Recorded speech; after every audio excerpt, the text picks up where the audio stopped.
Good afternoon, everyone. My name is Mabel Villanueva, and I'll be reporting the introduction to financial statement and security analysis. Okay, and our agenda for today is to discuss the financial statement analysis, its purpose and importance, key components, objectives, types, and limitations, and also the security analysis types, objectives, and risks. Okay, so let's start first with financial statement analysis. It is a structured process that dissects a company's financial statement to develop valuable insights into its financial performance, stability, and overall health. So basically, it's financial statement analysis is about reviewing or evaluating companies' financial documents like their balance sheet, income statement, and cash flows.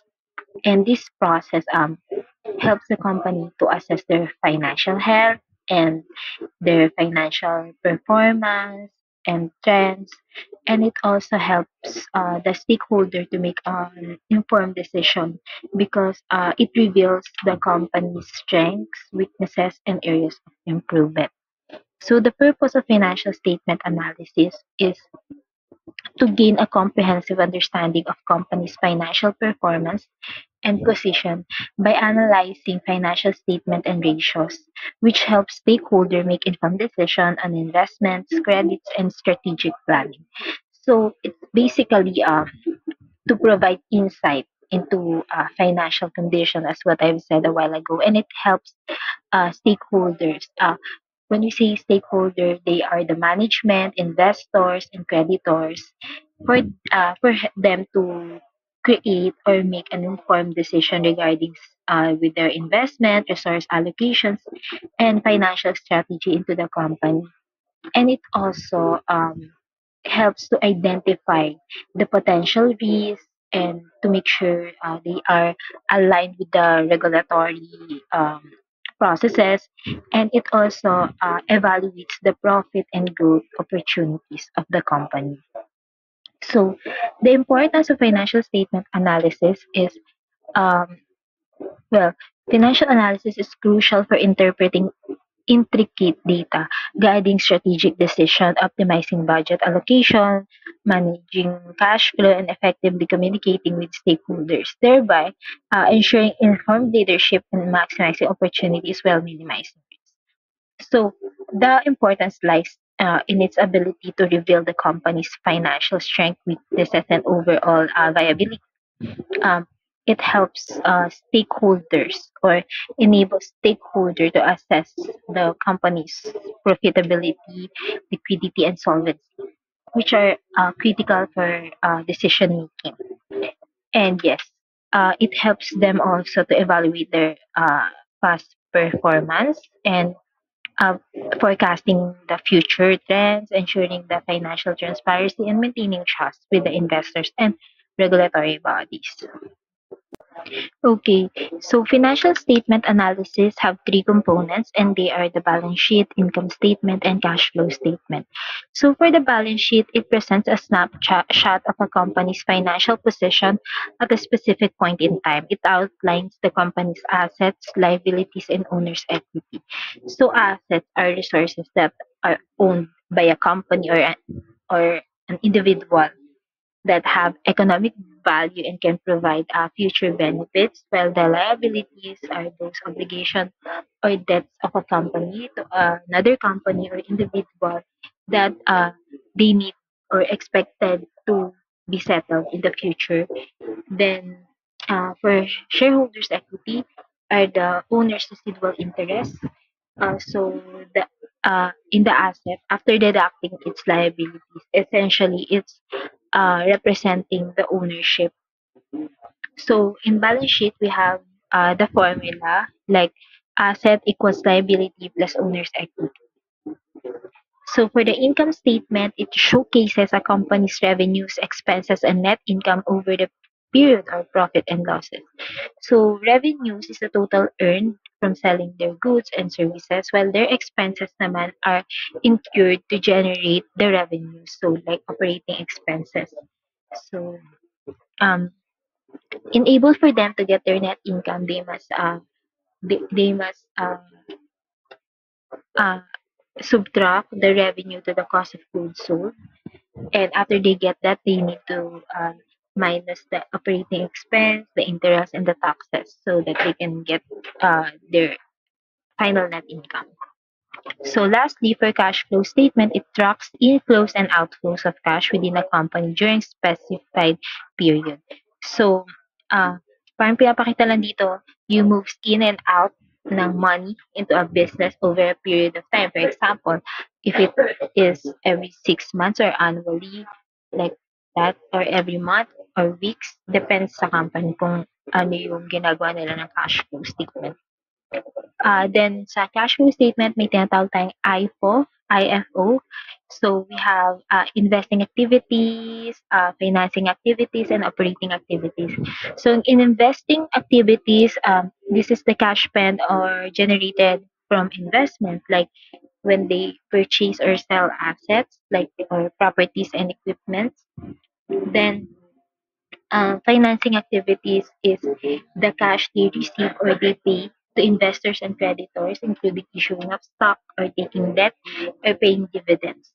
While the operating activities, cash generated or used in the core of business operation, like uh, yung mga kailangan nilang gastusin para makapag-continue mag-operate. Like meron tayong, for example, rent yung lease na income, lease na payables natin kasi nagre-rent tayo para magpatuloy yung business natin. For example, if may warehouse tayo. So, it's what we call working capital. Okay, so we have here the five types of financial statement analysis.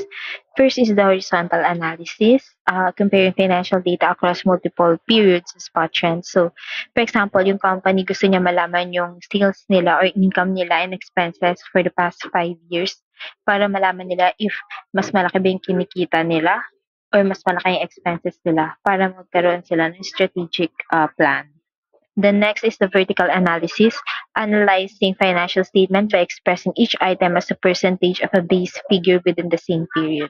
So, eto naman, hindi niya i-compare yung ilang years, pero titignan niya yung percentage na kung ilang expenses ang nakukuha sa kinikita nila. If mas malaki ba yon, ibig sabihin, nag-overspend ba sila for this period? Kaysa doon sa income nila. So, ay. Okay. So, next, for ratio analysis, using financial ratio to assess a company's performance, liquidity, profitability, and solvency. So, yung ratio analysis, parang through ratio, i-compare niya yung different figures. Like, i-divide niya yung total debt sa equity para makita if meron ba silang parang enough money if need nila mag-liquidate, like meron ba silang enough na mga asset na mabebenta para ma-pay yung mga existing debts nila in the future.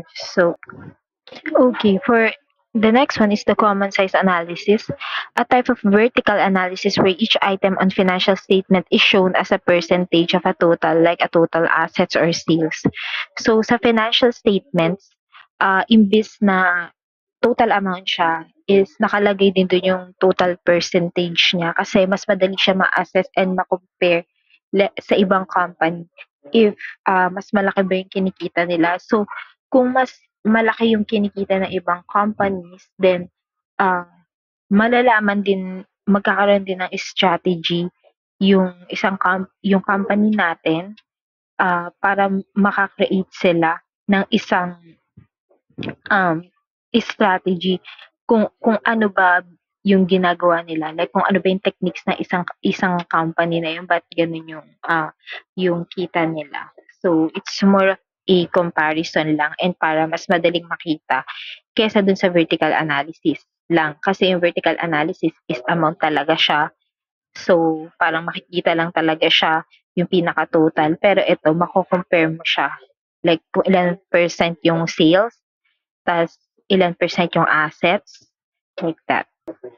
Then, lastly, we have trend analysis, examining financial data over time to identify patterns or trends. So, this trend analysis naman is the time when, you have a data from financial statement, tapos nagawa mo na siyang percentage, you can plot it through charts or graph.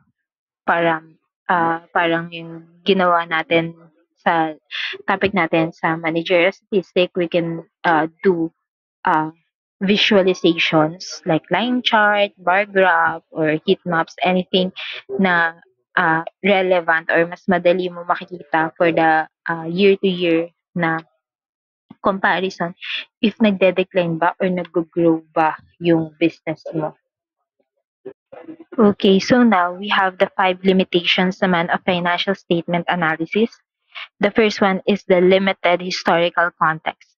Might not capture real-time market dynamics or emerging trends. So, eto, financial statement only shows what happened from the past, which may not accurately reflect the current situation. Just because company did well last year doesn't mean na it will do well this year, especially if there have been any significant changes in the market or in the economy. So, wala na tayong control dun. We can mitigate it, but hindi natin siya parang totally mababawi, ganun. Next is the accounting assumption. Financial statements are prepared based on the specific accounting principles and assumptions that can vary across industries or companies. So, yung companies can use different accounting methods and assumptions which can affect their financial health. Uh, then, for example, dalawang company may report similar profits, but they have used different ways to calculate the costs and revenues, making it hard uh, for the stakeholders to compare them directly. So, next is incomplete information. Financial statements provide a wealth of data. They might lack certain qualitative aspect crucial for decision making. So, some of the companies, most especially pag bigger company, nag-outsource talaga sila ng auditors from the firm or pwede din yung mga uh, professional services na lang nila para ma-make sure na complete yung financial statement nila. So, nag-journal entry testing sila, nag-working trial balance para ma-check nila and ma-properly compare nila yung past year to current year. So, kasi financial statements might not include all relevant data. For example, they won't show things like customer satisfaction din naman or employee morale, which can affect companies' long-term success. And relying on financial data can lead to an incomplete picture. So, aside from that, na sa pag-aayos ng mismong financial statement nila, is hindi naman nila nakukuha lahat like yung mga KPIs, 'di ba? So, more on financial statement analysis lang. Kaya yun yung nagiging limitations lang. Okay, for next is window dressing. Companies might manipulate or window dress financial statement to give stakeholders a more favorable image. So some companies might present their financial statements in a way that makes them look better than they actually are. A practice is known as window dressing. It could be involve delaying expenses or inflating revenue, which can mislead investor or stakeholder about the true financial situation. So, ayun, may part na hindi muna nila nire-record if alam nila makaka-affect, lalo na kapag alam nilang i-check ng mga stakeholders. So, wala nang parang hindi na yung control ng mga investors or stakeholders kasi parang ang makikita na lang nila is yung mismong financial statement. So, hindi na sila magtatanong, kundi check na lang nila. Okay, for the last one, we have external factors. The analysis doesn't consider external factors such as changes in regulations, geopolitical events, or shifts in consumer preferences, which can substantially affect a company's financial standing. So, your financial statement often do not account for external factors that can impact companies' performance, such as economic downturns, regulatory changes, or competitive pressures. This factor can significantly affect the company's operation and financial results, but are not reflected in the numbers alone. So for the last topic for financial statement analysis, this is the real world applications of financial statement analysis. First, in investment decision making. Making decision about significant investment for your organization is one of the most critical real world application of financial statement analysis. So in this part, investor use financial statement kasi to determine whether to buy, to hold, or to sell their stocks or other investment. By analyzing a company's financial health and looking at its revenue growth, profitability, and cash flow, parang yung investor can gauge if the company is a good investment opportunity. There's an instances then if a company consistently show uh, strong earnings and healthy cash flow, and an investor might decide it's worth investing in and expecting future growth. While in credit analysis and risk assessment, it employs this analysis to evaluate the creditworthiness of potential borrowers, safeguarding themselves against potential default and minimizing risk. So for credit analysis, yung mga lenders such as yung banks, gumagamit sila ng financial statement analysis para ma-assess nila whether a company is a credit worthy. Like by reviewing companies' financial statement, lenders can evaluate then its ability to repay loans. And they look at ratios like debt to equity, as to mention a while ago, and interest coverage to understand how much debt the company has and whether it generates enough income to meet its obligation.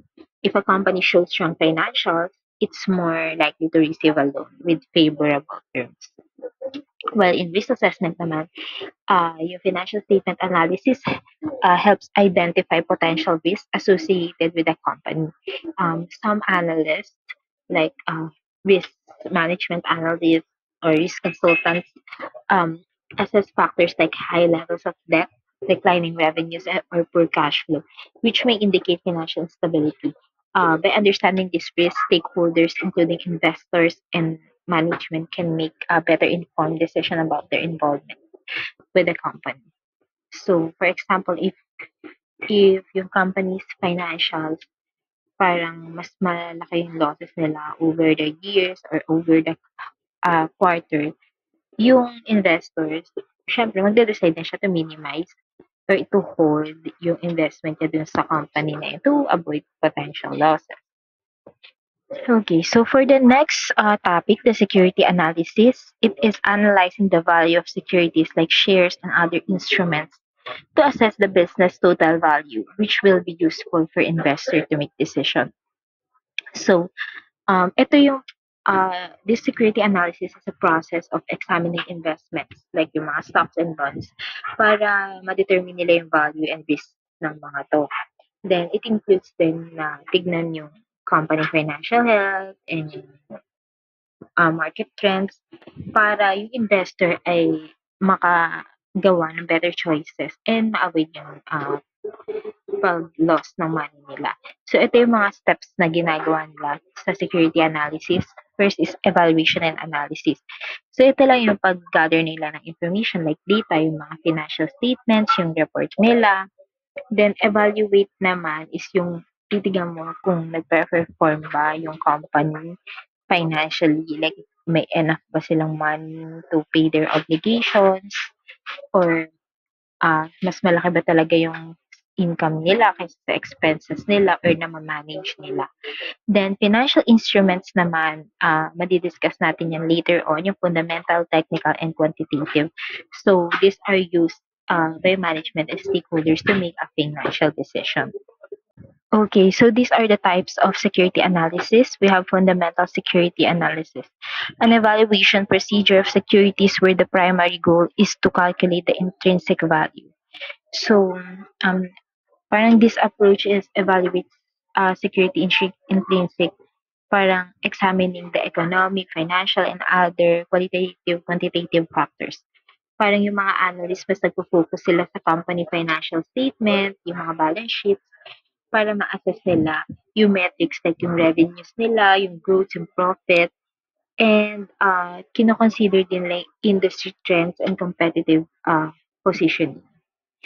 Then, yung goal kasi nitong fundamental security analysis is para ma-determine if yung security, like yung mga stocks and bonds, is overvalued or undervalued relative din sa current price nila para maka-help din sa investor to make us informed decision when buying or selling. Next is the technical analysis. It's a price forecasting techniques that considers only historical prices, trading volumes, and industry trends to predict the security's future performance. So, itong method na to involves in analyzing historical price movements and trading volumes to predict future price movement of security. So, yung mga analysts, gumagamit sila ng chart and indicators like yung mga moving average na makikita kasi during our college days parang yung Investa meron dun 1,000 kampera tas parang virtual lang siya. So, pwede ka mag-practice dun mag-buy or mag-sell for a month. So, kung sino yung may pinaka mataas na like yung sa 1,000 kung mas mataas yung kinita ko like for a month, yung 1,000 na yun napalago ko sa 10,000. So, ako yung mananalo. So, meron kaming ganun during our fourth year days. So, it's very technical kasi, for example, dati ang usong-uso binibili ng is Jollibee, Ayala, San Miguel, and Dito Sim ba yun? Bas, tas ayun, um, kasi mahirap din siya i-predict kahit na may ganun kasi minsan ina-advise ka na kahit kapag mababa yung price bumili ka kasi may tendency na tumaas siya. Pero 'pag tinitignan namin hindi siya talaga tumataas yung mga mababa namin nabili. So, parang it's hard to predict kahit na meron ka pang, tinitignan na parang may pattern ka pa na ginagamit. Then yung goal lang naman nitong, technical analysis is para ma-identify entry, exit, and ng points for trade based on market sentiment and momentum rather than the underlying fundamentals of the company. So last, we have quantitative analysis. It is a supporting methodology for both fundamental and technical analysis, which evaluates the stock's historical performance through calculations of basic financial ratio, for example, earnings per share, returns on investment, complex valuation like discounted cash flow. So, itong approach na to is gumagamit ng mathematical and statistical models para ma-analyze yung isang data. So, yung analyst, dapat magde-develop siya ng mga models na nagpa-process ng large amount of data para ma-identify yung trading opportunities and risk management strategy. Parang parang ano, gagamit talaga siya ng mga metrics na or mga parang may gagamitin siya na app or parang website. I guess meron talagang ginagamit sila no'n lalo na yung um, mga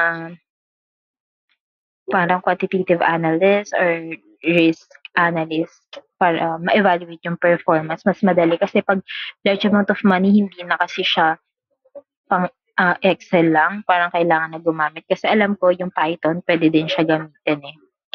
Then yung goal lang nito is to develop a systematic strategy para yung data para mas madali siyang ma-analyze. Okay, so ito naman yung objectives ng security analysis. First is returns, earn returns in the form of capital appreciation. So yung main goal lang nito is parang to make as much money as possible from your investments. This include yung profit mo from selling your assets for more than you paid like that and yung mga interest na din. And capital gain, the difference between the sales and the purchase prices. So, eto yung profit mo naman na ine-earn kapag nag-sell ka ng investment for a higher price from how much you bought it. Like for example, binili mo yung stocks na 50,000 then naging 200,000 siya. So, yun yung capital gains mo, yung 150,000. Then next, income generation, earning consistent income through dividends or interest payments. So, maraming investor kasi na mas gusto nila yung steady income from sa their investment. This come from the dividends paid by stocks or interest from bonds. Then, analysis helps identify reliable income sources. Then, for risk, the probability of losing the principal capital investment is invested. So, yung sa risk naman is parang i-help mo to if mag-find or mag-reduce ng mga potential risk by analyzing yung market trends, company health. Yun. Then for long-term growth, focusing on investment that are expected to appreciate significantly over time. So investors, pwede sila humanap ng long-term growth para mag-hold sila ng investment na most likely nag increase talaga yung value over time. So, kailangan nila ma-assess yun and with the help of security analysis, malalaman nila yon. Then, lastly, we have diversification. Just do not put all your eggs in one basket. So, meaning, um, i-spread mo dapat yung investment mo across different types of assets to lower risk. By analyzing various securities, yung investor create a balanced portfolio that minimizes losses na din. So, for example, hindi porket alam natin na mas kumikita yung Ayala Land when it comes to stock or yung SM, doon na natin ilalagay lahat ng investment natin. So, lahat ng mga like magbibigay tayo ng top 10 potential na companies na alam nating ah, mag-gain din in the future no matter how long it would take. Pero alam nating feasible sila na magtaas yung price, ganun.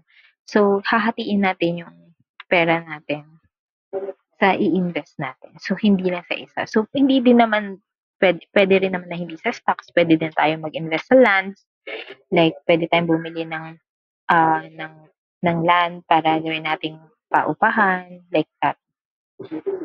Okay, for the last one, we have the different types of risk. So first, we have the market risk. Risk like changes in economic and political condition, changes in interest rate and currency fluctuation and variation in overall market sentiments influence the security. So, ito, yung risk na malulus mo yung money mo dahil sa pag-decline ng market. Parang kahit even a strong company can suffer sa downturn. So, parang unpredictable talaga siya.